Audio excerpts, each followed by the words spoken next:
The Quakers speak of the still small voice within.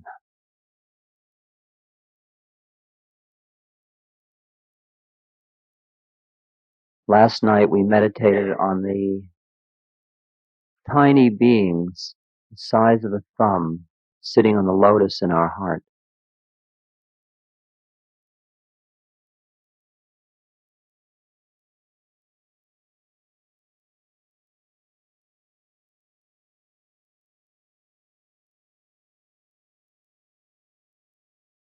Christ talks about sending after him the Spirit to guide.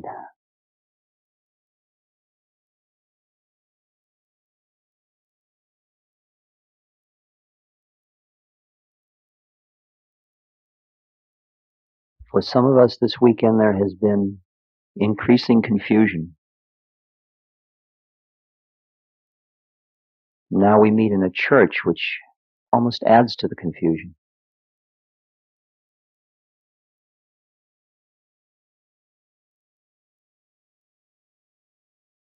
Here we are in the country, yet our weekend isn't really a weekend in the country.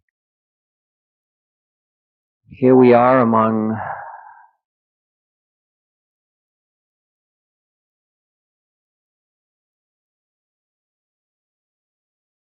socially good and interesting people, yet our weekend isn't really social.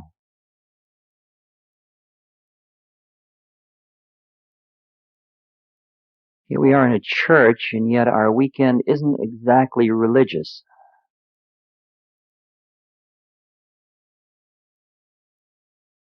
Here we are using words, and yet our work together isn't exactly intellectual.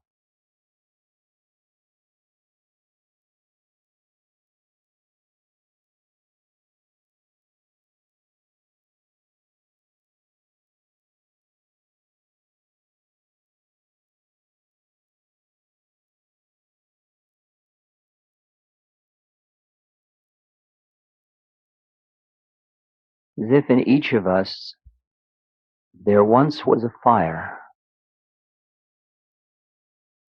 and for some of us there seem as if there are only ashes now. But when we dig in the ashes, we find one ember, and very gently we fan that ember, blow on it, it gets brighter, and from that ember we rebuild the fire.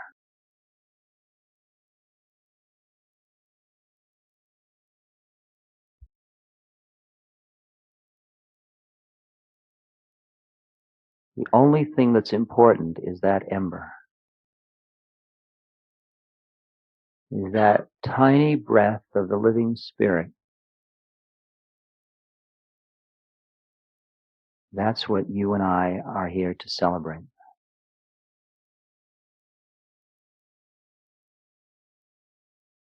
That though we've lived our life totally involved in the world,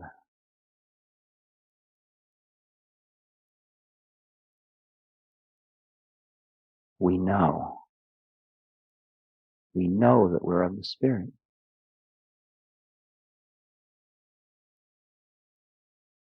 And as you go towards God, you learn about yourself.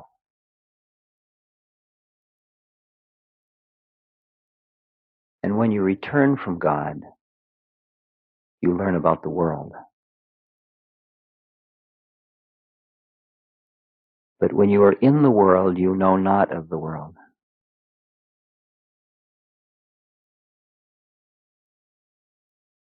You cannot see the forest for the trees.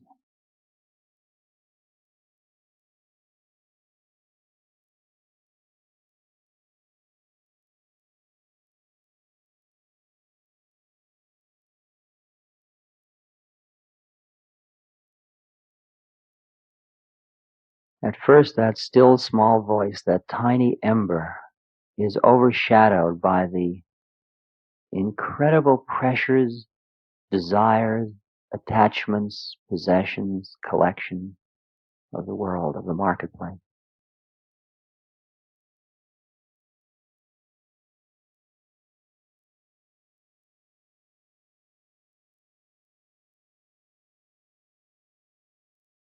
the ember gets stronger, flame starts to flicker a bit. And pretty soon you realize that all we're going to do for eternity is sit around the fire. We're going back into the Hridayam, the cave of the heart.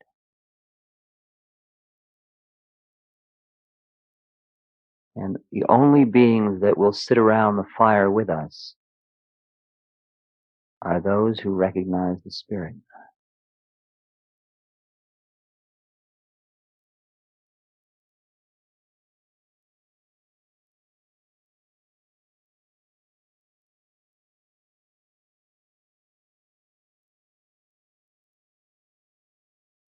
It's been an interesting journey for me, a social psychologist, for whom the word God was a blasphemy.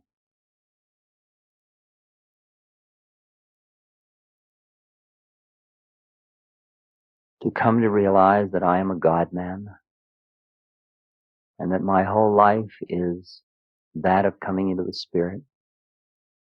Confusing, embarrassing, socially awkward.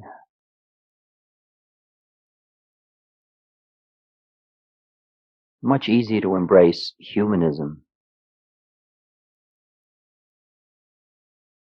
to love the beautiful things of the world, nature, to be a good person.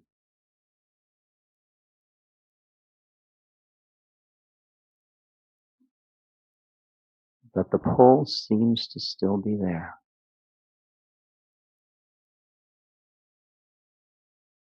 And the confusion in many of you comes from the recognition of that pull and the realization that that pull doesn't seem to fit in with the life you've designed for yourself.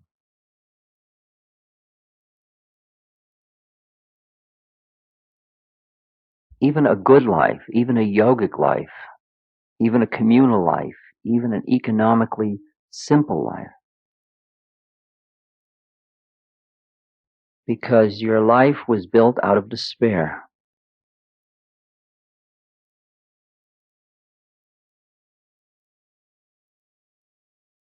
Out of a feeling that though you had touched the Spirit, you could never be the Spirit.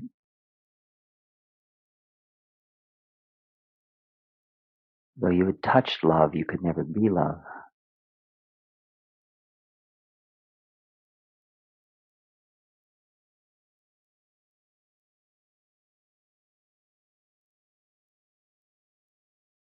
But your unworthiness has led you to sell yourself short.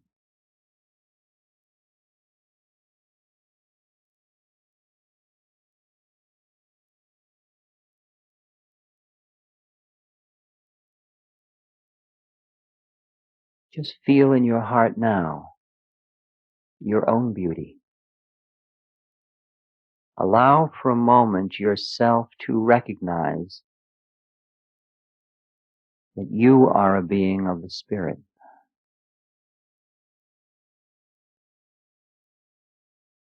That the light of the universe can pour through you.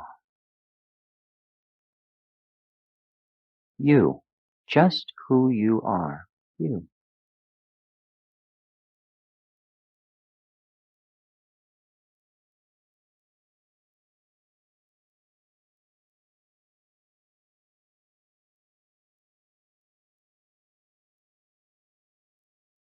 Someone once said to me that the reason churches are so sterile most of the time is it because whatever spirit was in there, everybody came empty and took away the spirit until there was nothing left.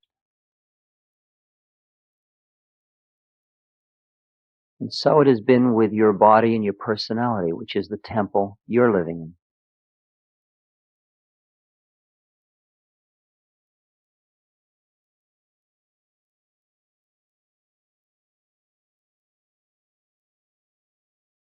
Dry because the spirit left.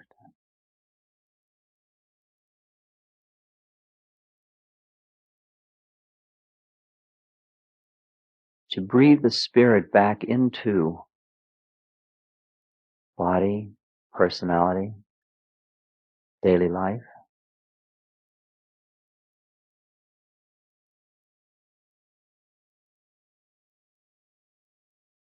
Take somebody that looks like a dried up prune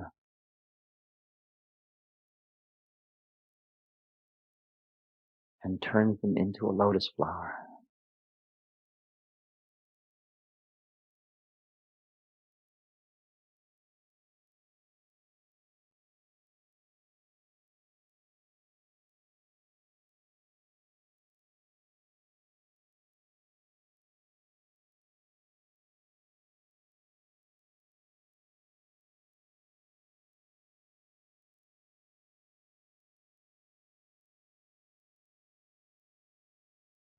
I was once told an image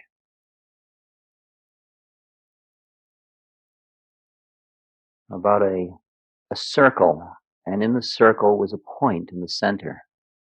And the point in the center was God, and the outer edge of the circle was world. And one stood with 1 foot on the circle and 1 foot on the center. And you could tell where a person was in their evolution by where the weight of the foot was. Because you put weight on the foot to overbalance where the pull was. So that if you were being pulled to the right, you put your weight, you pressed on the left. We have been in the world and are pulled by the world, so we're just beginning to press with the foot that is in the center of the circle.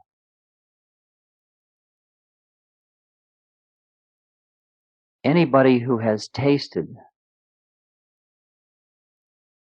is being pulled by the center of the circle, and they must press on the outside.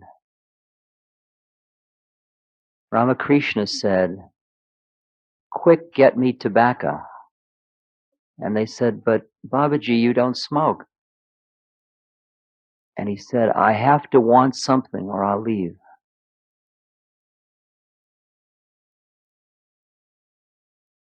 A being who has tasted of that kind of a unity, one of us, another being just like us,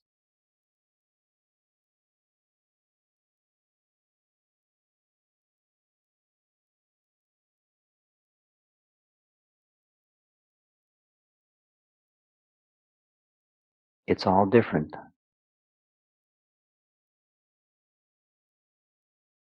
I do my work.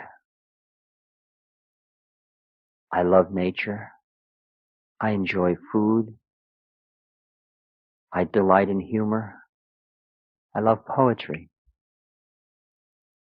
Music is exquisite.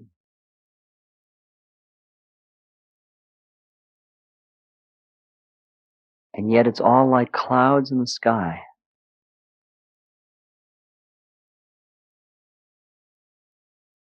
None of it is the thing itself. Through each of it, I hear the Spirit.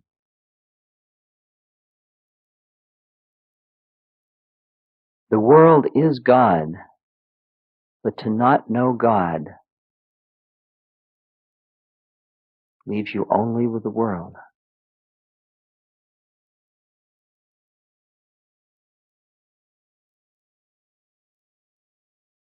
Only when you understand that the sounds your ear can hear and the sights your eyes can see and the tastes your tongue can taste and the feelings your skin can feel and the smells your nose can smell and the thoughts your brain can think are merely the tiniest reflections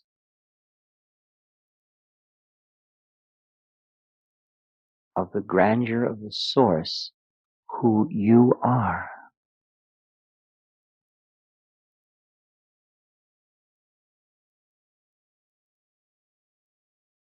I come in the name of the Father, says Christ.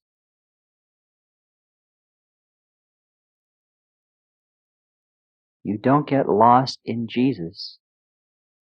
You go through Jesus to the Father. You don't get lost in the beauty of the mother, of the waterfall and the tree. you go through the waterfall and the tree to come to God.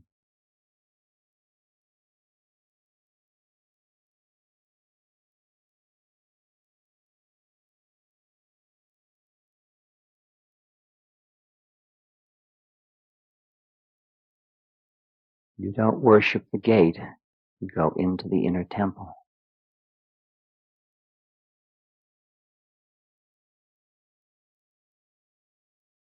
To enter into a relationship with the Guru, with Christ as your Guru. See, everybody in this room has a guide. I'm not going to pull any punches anymore. I'm not going to make believe for any of you now. Just going to tell you what the universe looks like from where I'm sitting. You see, all of it turned out to be real. All the angels and the cherubs.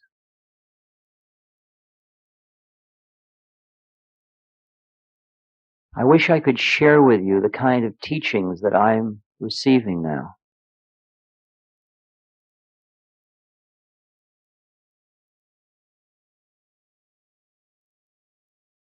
Because my teachers at this moment are beings such as Jethro, who was Moses' father-in-law, Lao Tzu, Pericles, 14th century Kabbalistic teacher, Christ, Saint Teresa, Nityananda, my guru who left his body a year and a half ago. These are my actual teachers at present, not through writings, through the living teachings. These beings are living in my universe in the same way you are. It's all real. There are planes and planes and planes of realities with beings.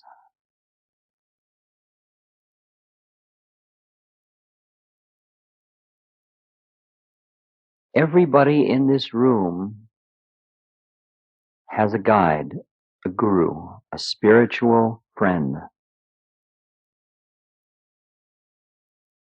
Kalyan Metta.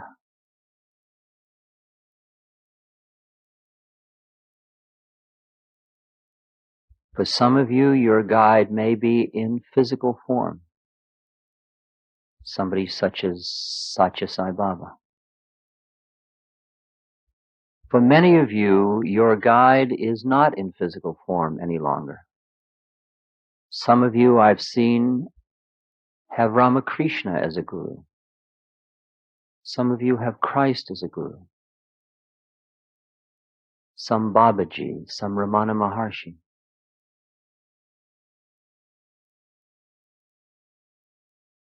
Some Cochise, American Indian master. You may or may not know your guru in this lifetime. That will be a function of your faith. For though your guru, like the ally that Castaneda speaks about, stands always right behind you, right in your heart, right over your head, right on your lap,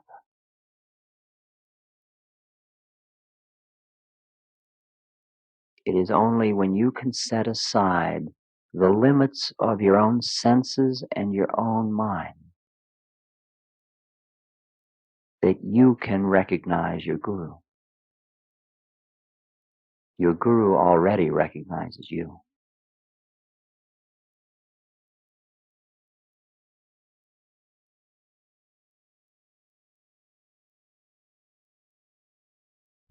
Christ is present in this room at this moment because some of us in purity have invited him to come.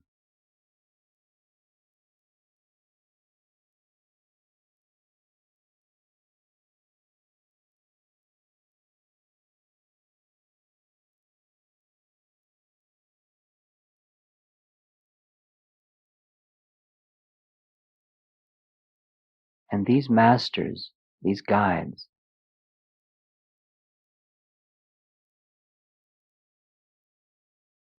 have only stayed in form, have only withstood the pull of the Father, the pull of the merging into God, in order to guide you home. And they will be right with you no matter how long it takes.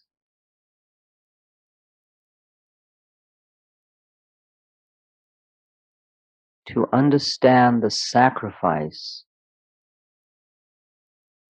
of the Son leaving the Father, a sacrifice which far exceeds the sacrifice of crucifixion. Because for a realized being, leaving the body is certainly no sacrifice. It's the staying in the body that's the sacrifice.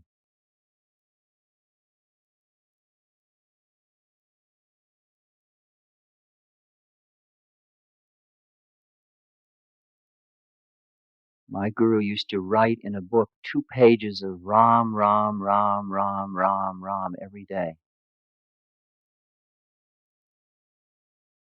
And he wrote that only in order to be able to stay down on earth for me. Me meaning those of us who were genuinely reaching to know God. Buddha every morning looked out over all of the Buddha fields to see who was ready.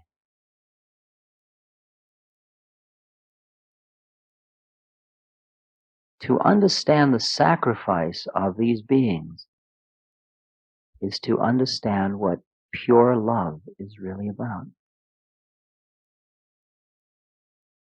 There's nothing in it for them.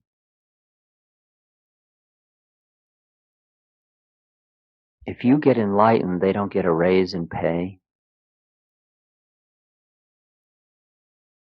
They don't get any closer. They're already home.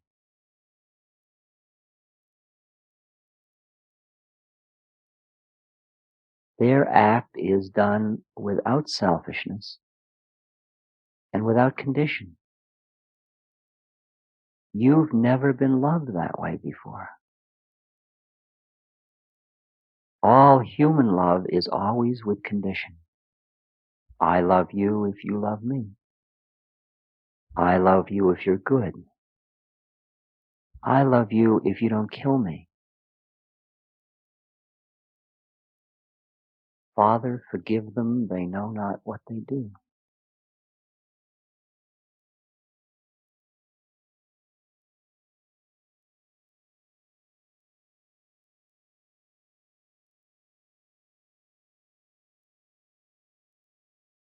Only a God being can love without condition because there is nothing they need from you.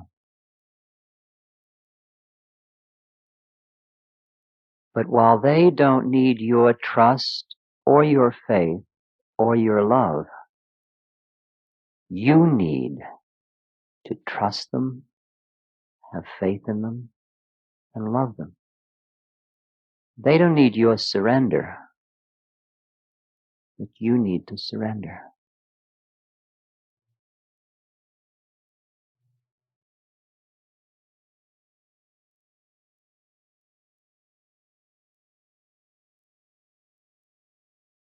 You'll notice, as I have noticed, that as the spirit becomes a more focal point in your life, when you start to begin to feel filled instead of empty, your life starts to become very simple. Many of you experience such confusion. Do I want to earn money or do I want to live without it? Do I want sex or don't I? Do I want a man or do I want a woman? Do I want a new stereo? Do I want a place in the country? Do I want to go to Europe? Do I want to go to India? Do I want to go to this ashram or that ashram? And that all seems so real. But once you've honored the connection that's already standing behind you, above you, and in your lap, and in your heart, you've got your playmate for eternity. And all the rest of it is the support system. If you have money, fine. If you don't have money, okay. If you're in India, beautiful. If you're in America, wow. If you have a car, great. If you walk, yeah. If you have new clothes, delightful. You're wearing old clothes, uh-huh. It all gets very simple. Very simple. The confusion is merely a confusion of motives.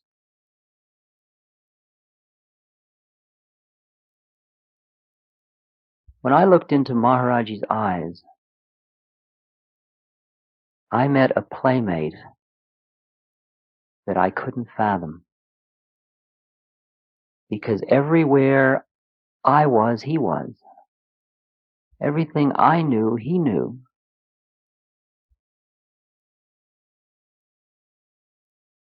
There was no joke I could think of that he didn't see the humor in. There was no sadness I could experience that he couldn't empathize with. You ever have a playmate like that? Didn't want anything from me?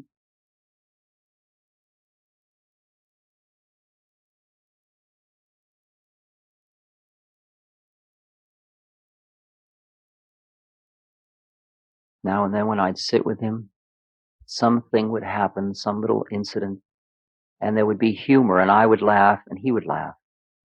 And then I would see that what I was laughing at was not really the joke. There was another joke, and I'd laugh at that, and he'd laugh.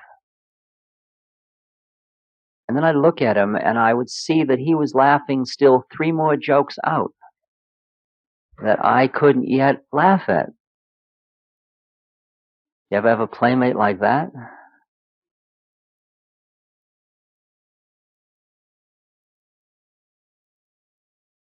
you ever have a playmate that is the Buddha, and is the Christ, and is the mother, and is the child?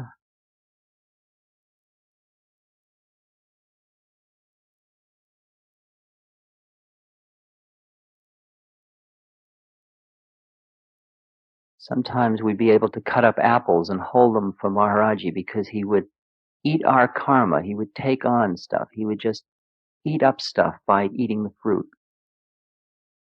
And he would reach out and just take a piece of apple from your hand. And it was like feeding a bird in the woods. It was like having a deer come up and nuzzle in your hand to eat. And the next moment he would turn and have the ferocity of a wild thunderstorm. And every time I challenged him with my intellect, he would pull my beard and laugh at me. Do you ever have a friend like that?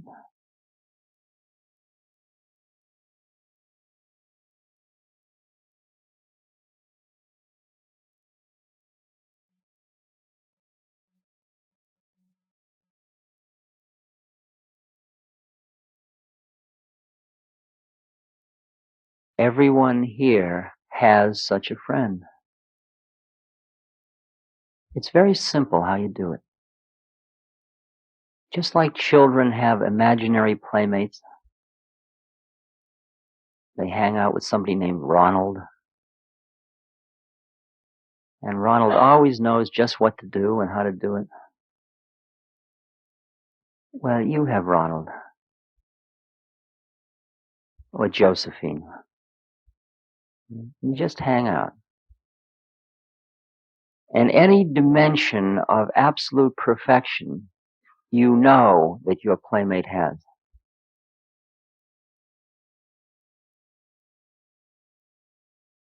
and you hang out with that playmate, get closer and closer and closer. You see, my playmate turned out not to be my guru in body. That only turned out to be a few memories of a man in a blanket and a number of quotations written in a book. And at one moment when I sat in the temple courtyard and everybody sat across the way, rubbing his feet and eating the apples he was throwing at them and loving him, I had a moment of clarity and I saw that isn't what it is. That's just a body. That is merely the guru in sport. And at that moment I thought, what am I doing here? I don't have to be in this temple. This isn't where it is. And an old devotee of Maharaji's ran across the courtyard, came up to me and he touched my feet. And I said, why did you do that? He said, Maharaji sent me over to do that. He said, Ram Dass and I understand each other perfectly at that moment.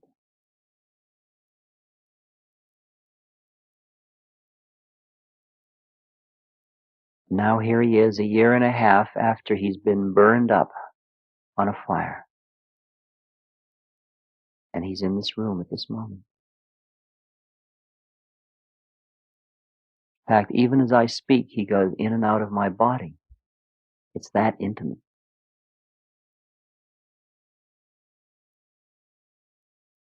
If you're quiet when you meditate, if you truly open your heart, if you speak to your beloved, you may call it God, you may call it Guru, whatever being you feel close to, Christ, you can talk to,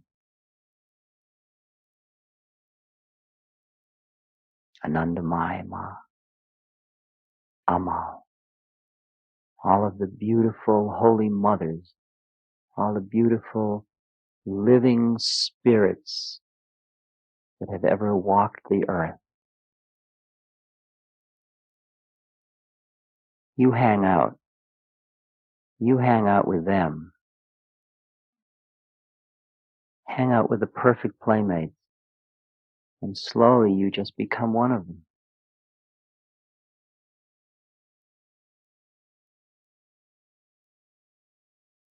The transformation will be complete when Maharaji and I are one. The transformation will be complete when you and the being who's above you, behind you, and in your lap become one. When Don Juan and Castaneda are the same being.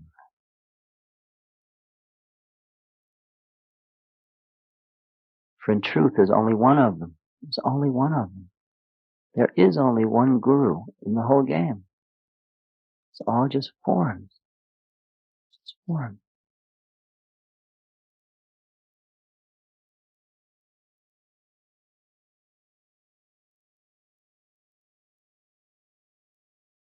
The real work you have to do is in the privacy of your own heart. All of the external forms are lovely. But the real work is your inner connection. First with your playmate,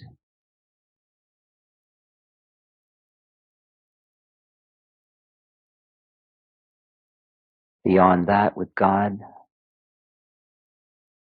and actually with your own self.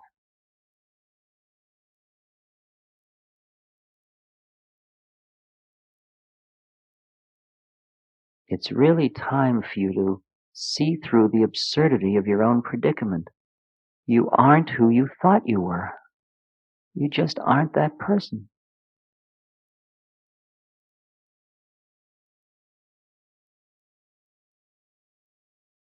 And in this very lifetime, you can know it. right now. Every miracle that occurred in the Bible is occurring on this earth at this moment. I am living in a world of miracles, and they're all just the stuff of it all. Nothing of living truth has been lost. It's all right here. Not for later, it's for now. Right now. If you feel a veil away from it, if you feel closed from it, just quiet your mind. Open your heart. Quiet the mind, open the heart. How do you quiet the mind? You meditate. How do you open the heart?